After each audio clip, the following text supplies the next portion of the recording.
Copper pre-stole kit. Jaw installation. Choose among included jaws. Install selected jaw onto the press tool. Place open jaws around copper fitting. Properly align jaw press profile with contour of the fitting.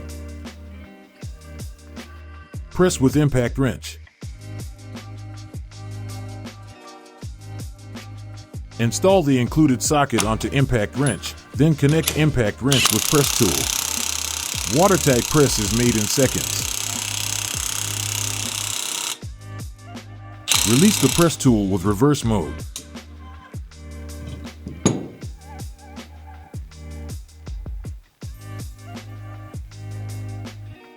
Press with socket wrench. In case you don't have an impact wrench around, opt to use the included manual socket wrench to make copper connections.